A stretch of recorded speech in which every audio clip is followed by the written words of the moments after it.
maanta waxaan ka hadlaynaa soddonka jilaa ee ugu caansan India gabdhaha ay dhaleen oo ayagana jilaayaasha ah ku soo dhawaada barnaamijkeena. Haddii aan ku bilaabo Jitendra gabadhiisuna waxaa la lahaa Ekta Kapoor ayadana waa jilaa. dhanka Rajeshkana gabadhiisuna waxaa la lahaa Tawakal Khanna ayadana waa jilaa sida aabaheed oo kale.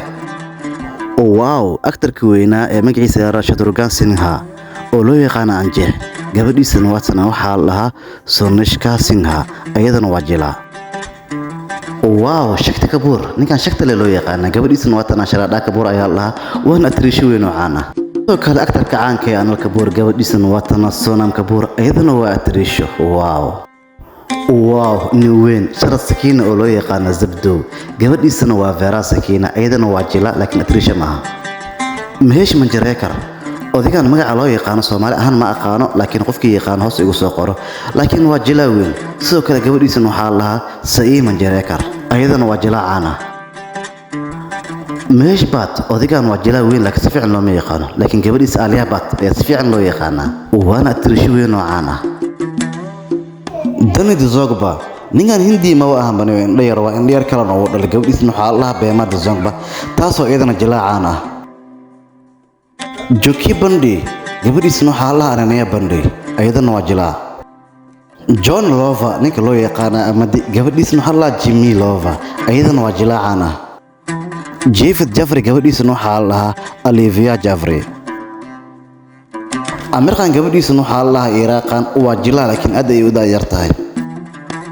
kan waa Boney Kapoor gabadhiisuna waxaa la lahaa Janhvi Kapoor ayadana waa atriisho. aktarka weyn ee ruuxdaaga Sanjay Kapoor gabadhiisa waxaa la lahaa Shanaya Kapoor ayadana waa jilaa caan ah. J.K. Shroff gabadhiisuna waa Krishna Shroff ayaa la dhalatay ayadana waa jilaa. Dalamadar gabadhiisana waa taqaanaa shaki idinka ma jiro Isha Dool waa atriisho caan ah oo laga daba dhacay. Sunil Shetty ninka loo yaqaan Balwan gabadhiisana waa Asia Shetty laakiin waaba asigoo gar la'aanaya aad ay iskugu egyihiin. markaan haddii aan fiirino Amitabh Bachchan oo loo yaqaan Calir gabadhiisana waa Shweta Bachchan kulli Abhishek Bachchan ayaa la dhalatay.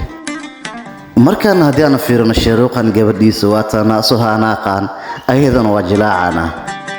bal markaan aan fiirino Govinda gabadhiisa waa wareey Govinda gabar weyn u joogtay Tina Ahuja la dhahaa inaba caadi ma.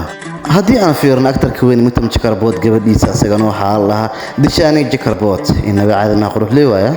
aktarka wajiyaha badan Ajay Devgan gabadhiisana waxaa la lahaa Nesia Devgan laakiin gabadhan Kajal ma dhashay mise qof kale dhalay way weyn tahay ma garan karo hadda ogtiin kulli hoos igu soo qora.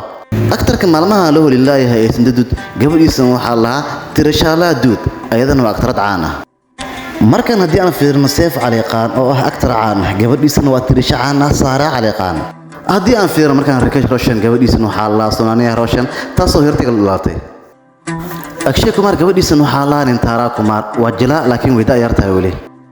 aktarka ruuxdaaga caanka Kamal Hassan gabadhiisana waxaa la lahaa Shruti Hassan ayadana waa jilaa caan ah. Kabalaadirka weynaa ee Amrish Puri gabadhiisana waxaa la lahaa Namrata Puri ayadana waa jilaa caan ah. Abhishek Bachchan gabadhiisana waxaa la lahaa Aradhya Bachchan waa jilaa laakiin way daayar tahay weli. waad ku mahadsantahay daawashadaada haddii aad ka soo tahay channelkayga fadlan subscribe iyo soo saar YouTube waxba iga xasdin haddaa Facebook igala socotana sidoo kale follow ha iga xasdin mahadsanid markasta soo dhawow.